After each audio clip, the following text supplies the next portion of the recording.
Hello বন্ধুরা, কেমন আছো তোমরা সবাই? আশা করছি তোমরা সবাই যে যেখান থেকে দেখছো সকলেই খুব ভালো আছো, সুস্থ আছো।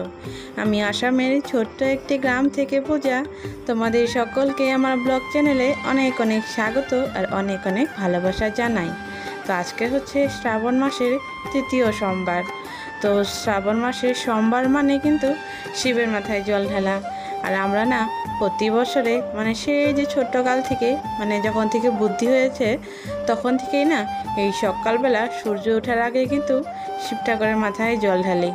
তো এখন বিয়ে হয়েছে, এখন তো আর ডাইরেক্ট পুজো ঘরে গেলে তো চলে না, সংসারের কাজগুলো কিন্তু করার পরেই ঠাকুর ঘরে যেতে হয়। আর বিশেষ করে বাসি কাজ না করে পুজো দেওয়া বা তোমার রান্নাঘরে যাওয়াটা মানে রান্নাবাড়া করাটা একদমই চলে না। তো দেখো আমি কিন্তু উঠেই তাড়াতাড়ি আগে উঠোনটা ঝাড় দিয়ে নিচ্ছি। যদি আবার সূর্য দেবতা উঠে পড়ে তাহলে তো আর হবে না, কারণ সূর্য ওঠার আগেই দিতে হয় এই শ্রাবণ মাসে। তো দেখো এদিকে কিন্তু আমার উঠান ঝাড় দেওয়া হয়ে গেছে। তারপরে ওই যে কল করে এসেছি মুখটা ধোয়ার জন্য। এইদিকে আবার আমার মেয়েও ঘুম থেকে উঠে গেছে আজকে।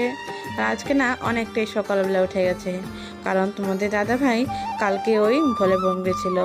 ওই যে বেকি নদী তোমাদেরকে এর আগেও বলেছি, তো সেই বেকি নদীর পাড়ে ওই যে শিব পূজা হয়, তো সেখানে গেছিল। ওখান থেকে এসেছে সকাল 5টার সময়। তো ও আসলো, আমিও ঘুম থেকে উঠলাম। তো সেই সুযোগে কিন্তু মেয়েও ঘুম থেকে উঠে গেছে। তো ওই দেখো মেয়েকে কিন্তু মুখ টুক ধুয়ে মুখটা মুছে দিলাম। এখন আমি স্নান করে সোজা ঠাকুর ঘরে চলে যাব। তো দেখো একটুও দেরি না করে তাড়াতাড়ি কিন্তু ঠাকুর ঘরে এসেছি। তো আমার কিন্তু সব ঠাকুরকেই পুজো দেওয়া শেষ। এখন এই যে আমার ভোলে বাবাকে পুজো দেব। তো ওই পুজো দিতে দিতে পুরোনো দিনের কথাটা মনে হয়ে গেল। আগে যখন ছোট ছিলাম আর আমাদের গ্রামে না বলে যে শিব ঠাকুরের মাথায় জল ঢাললে মন দিয়ে পুজো করলে খুব ভালো বর পাওয়া যায়। ওই জন্য না ছোটোর থেকেই আমরা গ্রামের মেয়েরা কিন্তু এই শিব ঠাকুরে কিন্তু মানে কম বেশি মানে সবাই জল ঢালে। আর আমি তো ঢালতামই, আর প্রতি সোমবারে নিরামিষও খেতাম।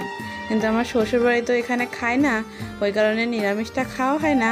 অবশ্যই জল ঢালাটা কিন্তু বন্ধ করিনি, এখনও কিন্তু পুজোটা দিয়েই যাই। তো যাই হোক বন্ধুরা, এই দেখো আমার কিন্তু ঠাকুর পুজোটা হয়ে গেছে।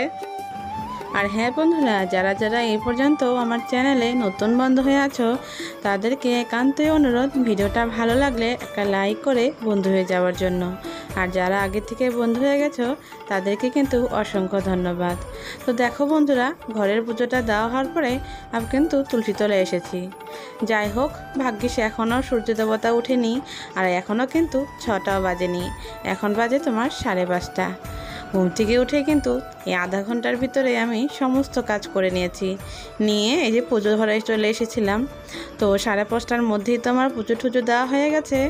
তো এদিকে তো তোমাদের দাদা ভাই এসে ঘুমিয়ে পড়ে গেছে। আর সকাল করে উঠলে না অনেকটাই খিদে পায়। তো দেখো আমি চা করে নিয়েছি আর একটুখানি চিড়া ভেজে নিয়েছি। এখানে দিয়েছিলাম তোমার একটু নরসিংহ পাতা, কালি জিরা আর হচ্ছে শুকনো লঙ্কা। তারপরে দেখো চাটা খাওয়ার পরে স্নান করার সময় যে কাপড়গুলো ধুয়ে দিয়েছি ঠিক সেগুলো আর না মেলতে পারিনি, কারণ যদি আবার সূর্য দেবতা উঠে যায়। ওই জন্য দেখো পুজো টুজো দেওয়ার পরে চাটা খেয়ে নিলাম। এখন ওই যে ভিজে কাপড়গুলো শুকোতে দিচ্ছি। এর মধ্যে আবার তোমাদের দাদা ভাইয়ের ওই যে বাবাধাম যাবে সেই প্যান্টটাও আছে। মানে বাবাধাম গেলে যে গেরুয়া কালারের প্যান্টগুলো পরতে হয় বা সবাই পরে, তো তোমাদের দাদা ভাই আজকে পরে গেছিলো। তো ওই জন্য ধুয়ে দিলাম, কারণ কালকে আবার চলে যাবে, ওই কারণেই। আজকে আবার আকাশের অবস্থা একটু ভালো নেই, অনেকটাই মেঘলা মেঘলা আর একটু কিন্তু গুঁড়া গুঁড়া বৃষ্টিও পড়ছে। তো যাই হোক কাপড়গুলো কিন্তু শুকোতে দেওয়া হয়ে গেছে। তারপরে চলে এসেছি এই যে মাথাটা আঁচড়ানোর জন্য। স্নান করেছি 2 ঘন্টা আগে, আর এখন তো মোটামুটি 8:30 বাজে। তো এখনও মাথাটাই আঁচড়ানো হয়নি। তো ওই যে মাথাটা আঁচড়াচ্ছি আর এই যে বড়দি ভাইয়ের সাথে কথা বলছি। তো আজকে আবার একজনের বাড়িতে যাওয়ার কথা, মানে আমাদের গ্রামেরই। তো সে কাঁথা সেলাই করে, তো ভাবছি ওর কাছে একটা কাঁথা সেলাই করতে দেব, কারণ অনেক দিনেরই শখ। আগের দিনের মানুষগুলো তো ওই কাঁথা গায়ে দিয়ে থাকতো, আর এখন অনেক দামি দামি কম্বল হয়ে যাওয়ার কারণে কেউ কিন্তু আর কাঁথায় গায়ে দেয় না। কিন্তু আমার ঘরে একটাও কাঁথা নেই, যেগুলো ছিল সেগুলো না অনেক পুরনো আর ছিঁড়ে ফেটে গেছে।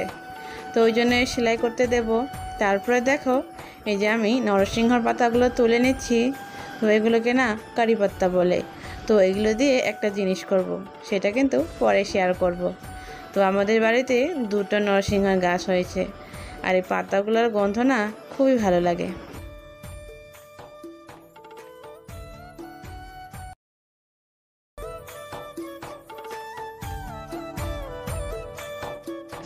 তো এইদিকে কিন্তু আমার নরসিংহ পাতা তোলা হয়ে গেছে। তো বেশি লাগবে না, কয়েকটাই লাগবে, কয়েকটা মানে একটুখানি হলেই চলবে। তো 2টো গাছ থেকে উশমিশ করে অল্প অল্প করে কিন্তু তুলে নিলাম, কারণ গাছগুলো না বেশি বড় না, অনেকটাই ছোট ছোট। ওই জন্য বেশি তুললে যদি আবারও কোনো গাছে হয়ে যায়, ওই জন্য আর তুললাম না। তো দেখো সোজা একবারে দুপুরের খাবার নিয়ে চলে এসেছি। তো যাই হোক বন্ধুরা, আজকের ব্লগটা কিন্তু আমি এখানে শেষ করছি। ভালো লাগলে লাইক কমেন্ট শেয়ার করে দিও, আর চ্যানেলে নতুন বন্ধু হয়ে থাকলে চ্যানেলটা কিন্তু অবশ্যই সাবস্ক্রাইব করে দিও। তো আজকের মতন সবাই ভালো থেকো, সুস্থ থেকো।